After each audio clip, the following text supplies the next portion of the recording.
Hello. Welcome back to the channel. Today we're doing the 2025 Royal Rumble. I'm still going through the other Royal Rumbles, so bear with me on those ones. I know this one's a bit late. It's now, Friday, so it's been nearly a week, but I've just been a bit busy, so I haven't had time to sit down and do it. But, yeah, we're going to jump straight into the 2025 Royal Rumble. Obviously, it's the most recent one. More memory retention and stuff for this one. We are starting out with the women's Royal Rumble. I very much enjoyed it. I think it was a good Royal Rumble. There was a lot of Iron women. A fair few that lasted like 40 minutes plus, which was very enjoyable. It was definitely an air of you don't know who's gonna win. Anyone could win. But yeah, we'll just go through some of the names. You got Io Sky was number 1 and Liv Morgan was number 2. They both lasted like 107 minutes. 107 minutes, an hour and 7 minutes, which, that's a pretty decent whack, to be fair. They lasted quite a long time. Then you've got Roxanne Perez came in. Then you've got Lyra Valkyria, who is the Women's Intercontinental Champion. Then you've got Chelsea Green, who's the Women's US Champ. Now, I thought Chelsea Green in this was superb. I thought her selling, the stuff she did, the comedy and that, it was like really top notch. I think she's a really good character. And I didn't realise how bloody tall she is. And then you've got B-Fab who come in, and B-Fab's tall. I was like, bloody hell, she's tall. Ivy Nile came in. She's not tall. But she's like really muscular. Then you got Zoe Stark. And you had Lash Legend. Now Lash Legend, she was a giant as well. Look, there was a lot of really tall wrestlers in this Royal Rumble. I just want to quickly stop and point out that they've got a new graphic at the bottom, which at first I was a bit like, ugh, I don't like this. Like every entrant, you see their name, the country they're from, and a bit of Royal Rumble info or just a bit of info on them. And then when, like, in ring action, it told you how many were active, how many had been eliminated, and stuff like that, and it was just giving off a fair bit of information. And then at that point I actually sat there and I thought, you know what, I actually really like it, because it keeps you updated, and it, like, every time someone's eliminated, it'd flash up on the screen and tell you that none of this, oh, where's this wrestler, have they been eliminated, oh, I didn't notice that. It, like, tells you when they're eliminated. And I thought it was really well done. I actually really enjoyed it. And then we got Bianca Belair. Now she was in for 50 minutes, which is also impressive. Shayna Baszler. Then we got Bayley. She was in for just over 45 minutes. Sonya Deville came in, and then you had that Pure Fusion Collective, which is Shayna Baszler, Zoe Stark, and Sonya Deville. They're alright, they're not that great. Maxine Dupree came in. She eliminated Ivy Nile. A lot of these women, their eliminations, there weren't very many. There weren't very many people that there were either 0 or 1. Like, I think there was one. Most of them are either 0 or 1. One person had 2 eliminations, which is Liv Morgan, and then you've got someone on 4, and then who was the eventual winner, and then someone on 9. There weren't very many many multiple eliminations for the women, which I found a bit weird. Then you had Naomi, Jada Parker, Piper Niven came in and backed up Chelsea Green, although she accidentally eliminated her, which was quite funny because you could just Piper Niven's like, oh my god, what have I done? And Chelsea Green's selling, and she's like what? I'm eliminated. What the hell? I thought it was really well done. Then you had Natalia. Then you had Jordan Grace. Now she was one of my picks. I think she was one of my picks to win it. I believe. Because I just thought, cash in, new. She's no longer with TNA. She's actually signed with WWE. Don't know what brand she's on yet. But I just thought, new people, have a win. Push her. She wins at Mania, capitalise on her popularity at the moment. She didn't end up winning it, but she lasted a good 23 minutes, which is pretty decent. Then you got Mishin. Alexa Bliss came back. She had been out for, I think it was about a year and a half, because obviously after Bray died, she was heavily involved in that. So I think they gave her a bit of time off. And then she got pregnant and had a baby, so she was out for ages for that. And it was really nice to see her back. I think she's kind of bringing back the same gimmick. She had a jacket. I think it said like Fiends Forever or something like that. Like kind of like the play on Friends Forever. And she had a Lily doll as well. Really great to see her back. Zelina Vega, Candice LeRae, Stephanie Vaquer from NXT, Trish Stratus, which was pretty fun. She lasted just under 15 minutes. Then you had Raquel Rodriguez, Charlotte Flair, Julia, another one from NXT, and then you had Nia Jax. Nia Jax is the one with the 9 eliminations. She lasted 8 minutes and 13 seconds, but she just dumped loads of people out. I think, Io Sky and Liv Morgan, who had been in since the beginning, both dumped out by her.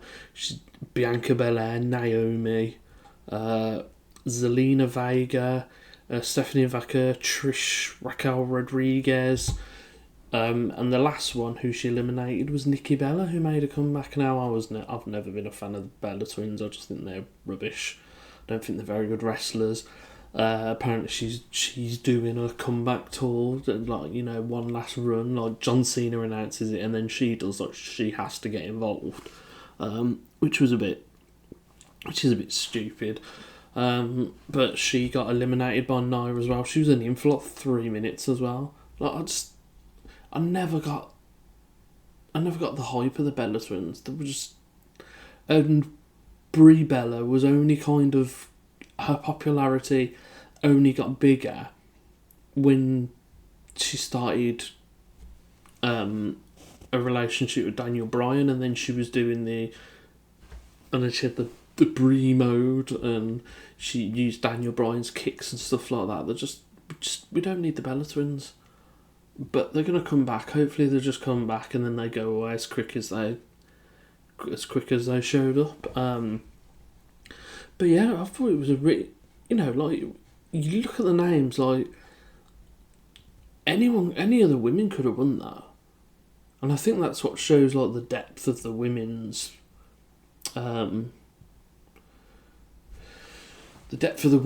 roster at the moment. I'll be honest with you, there was only a few people that really got big pops when they came out. A lot of them it was just flat. Like Bayley got a big cheer, Bianca, so did Alexa Bliss, Trish. Like when you've got a Hall of Famer coming back, eclipsing everyone. Even Charlotte Flair got a decent pop. Liv Morgan got one as well, and Io Sky, but the crowd was just a bit flat for the women, which is a bit disappointing. But yeah, so we've got Charlotte Flair's the winner, so she's either going to face Rhea Ripley, Tiffany Stratton, or the NXT Women's Champion, whose name escapes me. I can't remember right now. But yeah, I think they're probably going to push towards Charlotte Flair and Rhea Ripley. just purely because they had that Mania match before where Rhea Ripley was the NXT champ and Charlotte beat her. I can see Charlotte facing Rhea and possibly losing, but like I think you could kind of see the writing on the wall that it was going to be Charlotte Flair that won after they announced her and made a big deal of it, and Jordynne Grace as well. I feel like she could have been could have pushed her a bit, but well, it is what it is. But that is the women's Royal Rumble. The next match we had DIY, which is Johnny Gargano and Tommaso Ciampa, and they faced the Motor City Machine Guns, Alex Shelley and Chris Sabin. It was 2 out of 3 falls. Remember all the earlier Rumble videos I did? And a lot of them were 2 out of 3 falls. Well, we're bringing it back. Dead on 14 minutes apparently, which I find that a bit odd, but oh well. This came about because the Machine Guns were the champs. Apparently, I think it's Johnny Gargano has got ties with the Machine Guns, like he knew them like back from way back. I'm not sure whether it's Tommaso Ciampa as well. I can't remember. But yeah, and then there was the DIY kind of did a breakup angle, like are they going to break up? Are they not going to break up? And then they cheated. Gargano hit a low blow and they beat the Machine Guns for the tag team titles, which led to this match. Early fall for DIY. Machine Guns come back, and then it looks like the Machine Guns are going to win and retain. Are going to win and get the belts back, but then I was going to say Prime Time. That's not what they're called, are they? Is it? What are they called? The Street Profits, that's it. The Street Profits, they come down. Angelo Dawkins distracts the ref. Montez Ford interferes. DIY win. And then they kind of beat down the Machine Guns at DIY. Like, hey, we're the champs. And then they beat the Street Profits, beat up DIY, hold the titles up. So it's kind of like we're coming after you. So yeah, that was the tag team match. A pretty good, solid match. I really enjoyed it. Oh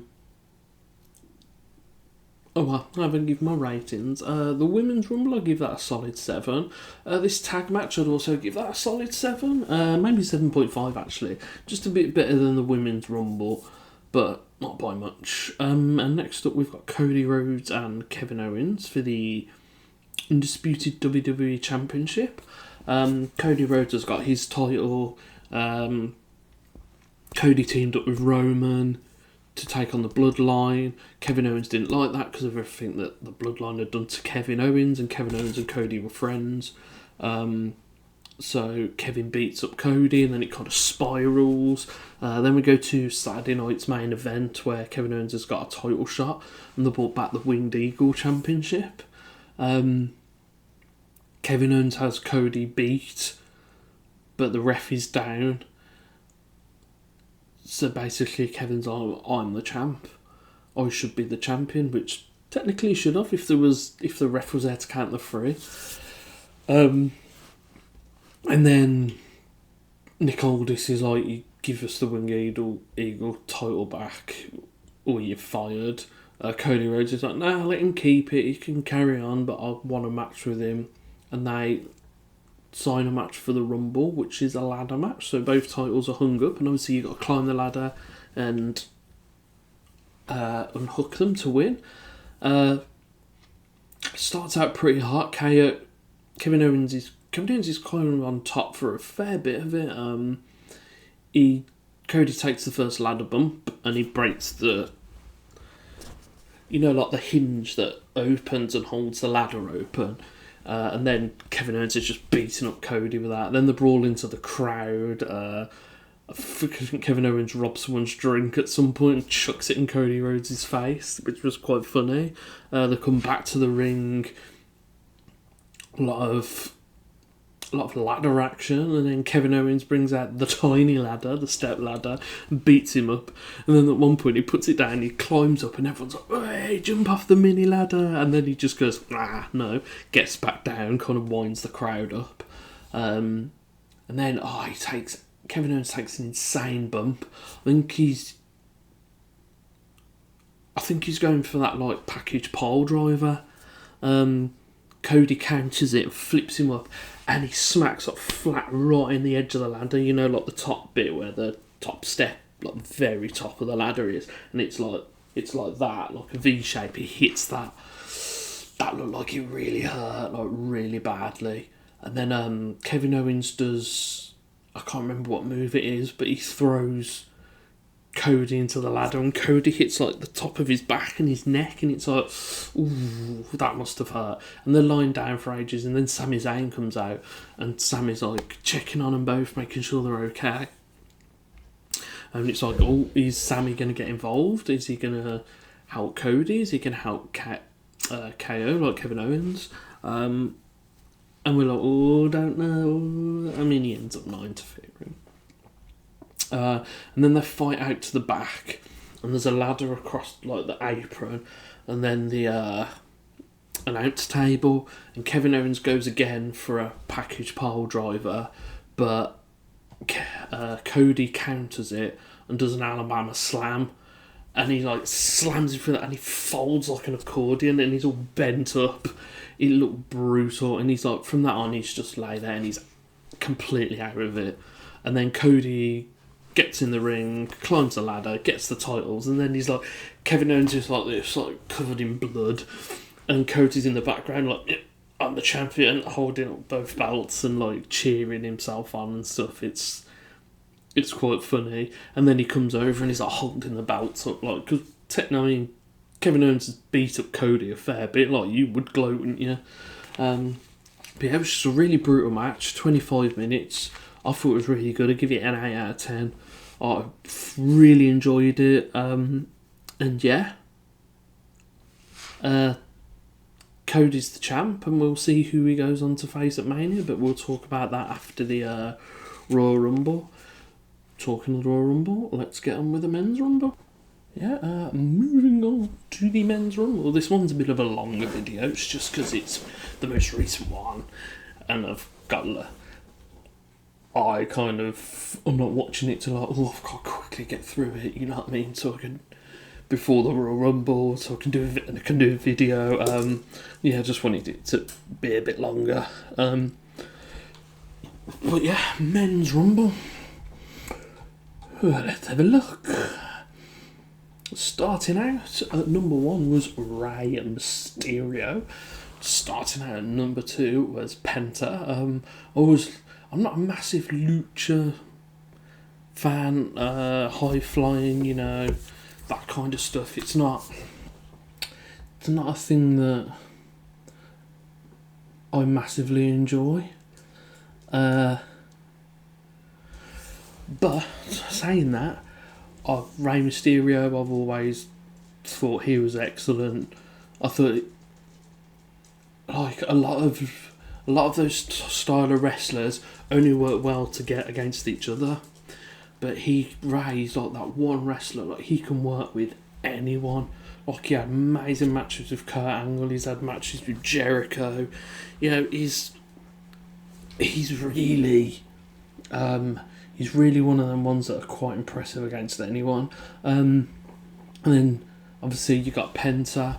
I like Penta. I like his look.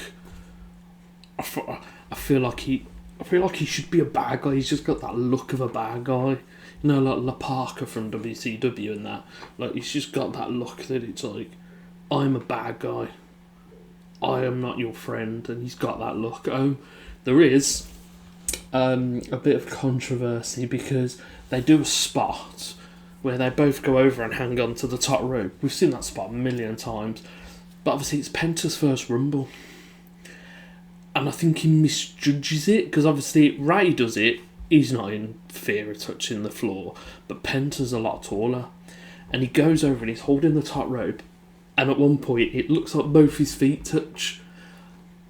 Obviously we can never be conclusive Like, there is a picture that it looks like both feet have touched, but then it also looks like his one foot could just be like that far off the floor. Obviously, he has to stay in the Rumble because obviously there's other spots that he's going to be involved with, so they kind of just roll with it. At least it's in the Triple H era. I think they'll just be like, look, dude, just maybe next time just practice it a bit more just to really make sure. Because if this was in the Vince era, he's probably been, right, you've screwed it up, we're not pushing you anymore. But yeah, so they have a bit of back and forth, and then you've got Chad Gable coming in, who Chad Gable's kind of got he's not doing very well against the Luchas, is he? So, which is quite fun. Then you've got Carmelo Hayes and Santos Escobar, who both, again, have kind of got that high-flying style. And then there's one point where he stood in the ring and they're all surrounding him, and they all give him a kick and he goes down, which is quite funny. Then you've got Otis, Bron Breakker, and then next up we got it's supposed to be Akira Tozawa. Oh, who is it that attacks him?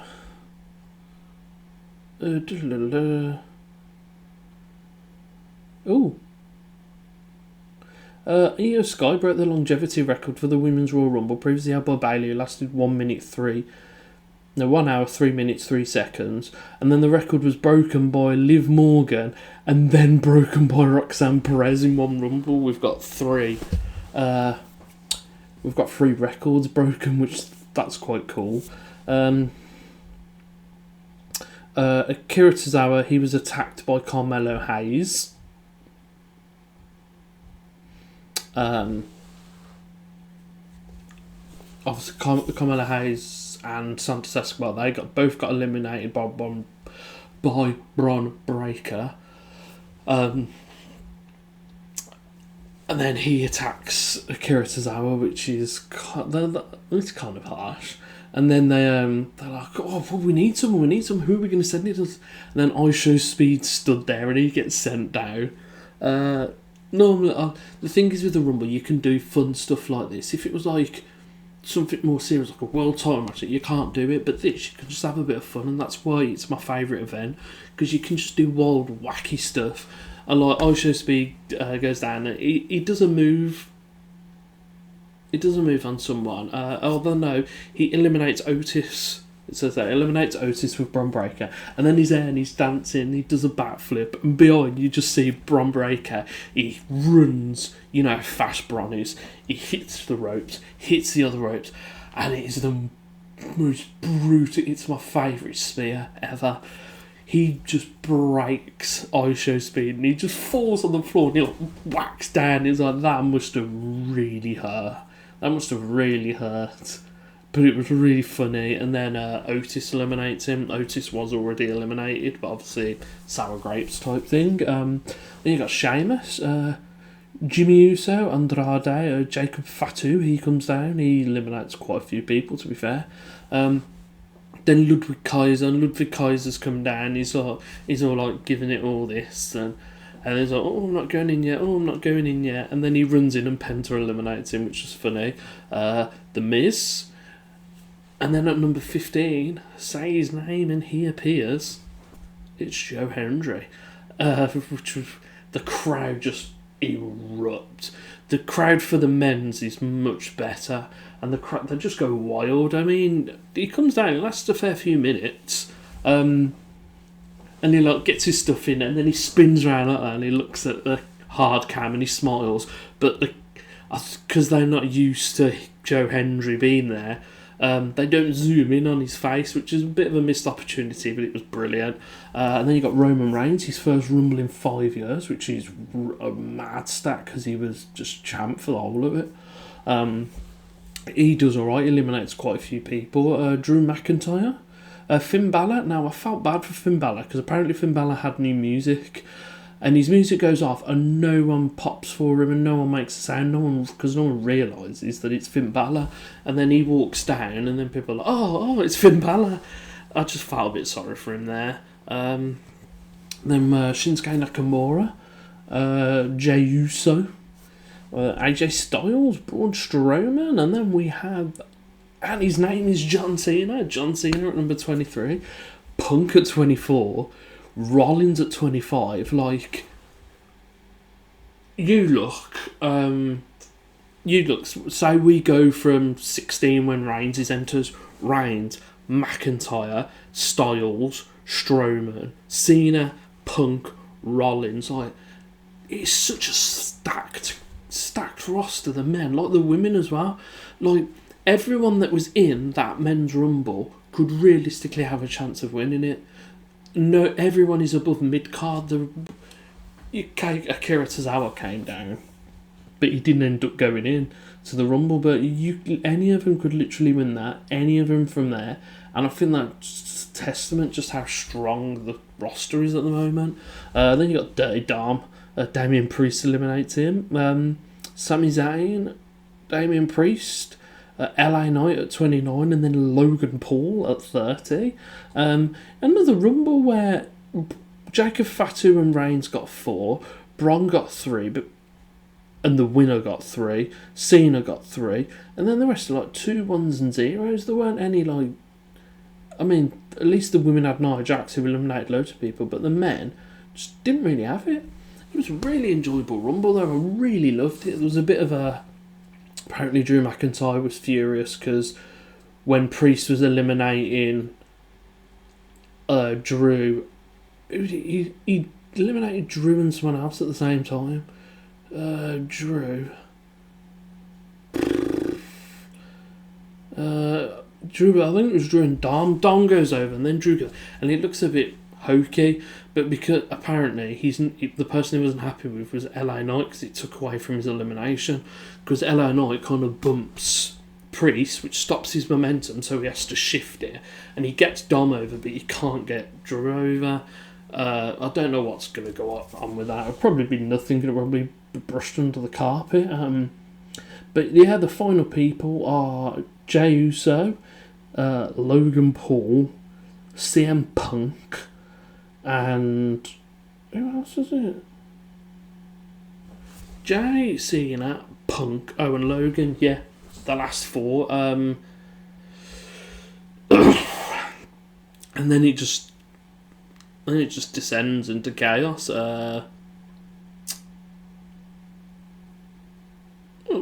Jey, Cena, Punk. Yeah, just before that, there's Roman, Seth fighting each other. Punk goes over, eliminates them both. And then Logan Paul comes over and eliminates CM Punk, and everyone's like angry at that. Seth's furious, he attacks Punk, then he attacks Reigns, gives him a curb stomp on the stairs and stuff, and he's furious, and then he beats up Punk again and he storms off. Punk and Reigns are injured. Reigns is apparently injured and he won't be back for a while. I can see him coming back, like further on. So then you got Logan Paul, John Cena, and Jey Uso. Now at that point, you're looking at that and you're thinking John Cena. Then John Cena eliminates Logan Paul, and you've got Jey and John Cena, and then they're fighting each other. Then they end up both over the top rope on the apron. Jey gives Cena a super kick. Like Cena's like this hanging on, and then it's pretty creative ending. John Cena picks Jey Uso up on his shoulders. You're thinking attitude adjustment. Jey's got. Jey struggles out of it, gets back into the ring, runs forward, pushes Cena, and Cena goes flying. You're like, oh, maybe he'll hit the barrier and they'll do a fun little spot. Both feet on the floor. Jey Uso is your winner. Now, obviously, Jey Uso's got Cody Rhodes or Gunther to go after. I mean, he could go after the NXT champion. Don't think he will, though. Jey and Gunther doesn't make sense because Gunther has beaten Jey like 2 or 3 times now. But then if he goes after Cody, can you see Jey Uso beating Cody Rhodes? Cody's way above him. People are going, oh, it's new and it's exciting and it's someone different. Completely agree. But on the flip side of that, it's Jey Uso. I know that for some reason they're really pushing Jey Uso, and he's got the crowd responds to him, and they do that hand thing, and they've got the yeet, which yeet is a thing that like 10-year-olds say, and even 10-year-olds have stopped saying it. But anything can get over in wrestling, can't it? I just think Jey Uso, like, I agree, have someone new. You know, it gives John Cena, CM Punk, Reigns and stuff, it gives them that battle to build something. I think John Cena's probably going to win the Elimination Chamber. But then I said he was going to win this. I said it was either John Cena or Punk, and they both didn't win. So, will he win that? Will he have a match at Mania? Who will he have a match at Mania with? Who's going to be his last opponent? All these thoughts. But apparently they are going to do a John Cena. They're going to do another pay-per-view in December and build it around John Cena and his retirement, which, to be fair, he deserves. Taker could have got the same treatment if we didn't have COVID. But I think they're looking at John Cena. It's going to be in his hometown. He's from Boston. Is it Boston, Massachusetts? Let me just quickly check. Oh, West Newbury. But I think it's definitely going to be in Massachusetts. But around about there. So he's going to have his, his retirement match at some point. Yeah, Jey Uso. I think there was other people you could have given it to. You could have given it to Finn. You could have given it to AJ coming back. You could have given it to Strowman. Even Damian Priest. I would have took a Damian Priest. I wouldn't have been as disappointed. Because to me, Jey Uso is like, I don't think he's that great on the mic. Everything is yeet. Like, come on. It just doesn't. It's just not a thing kids say anymore. And then you've got he's not a particularly standout star. He's not a great wrestler. I'd be interested to how they book him up to Mania and who he's gonna pick. But then, like as I said, like if he goes after Gunther's beat him a couple of times, and then he beats Gunther. He just kind of, it's a bit of a and Gunther's like 10 times better than him. And then if he goes after Cody's above his station. I know they call him main event Jey Uso, but Cody's main event. He doesn't need the nickname, and I just can't. I could see Jey maybe challenging and losing if it's Cody, but we got to see who Cena's going to pick. What's going to happen with Reigns and Rollins and Punk. But yeah, just quickly going back, his moveset, it's super kick, splash, super kick. He's got the same moveset as Jimmy. Look at the match they had at Mania. It was just really poorly put together and done, and it was just a really bad Mania match. But we just got to see what's going to happen, and we just got to roll on and see how things go. But yeah, that is the 2025 Royal Rumble. I'll give the Royal Rumble an 8. Bit disappointed with the winner, but that's life, isn't it? So yeah, if you've enjoyed this, please like, comment, subscribe, ring the notification bell, all that lovely stuff. And I shall see you guys in the next video. Have a good day, have a good afternoon, have a good evening, or have a good night. And I shall see you guys next time. See you later. Bye-bye.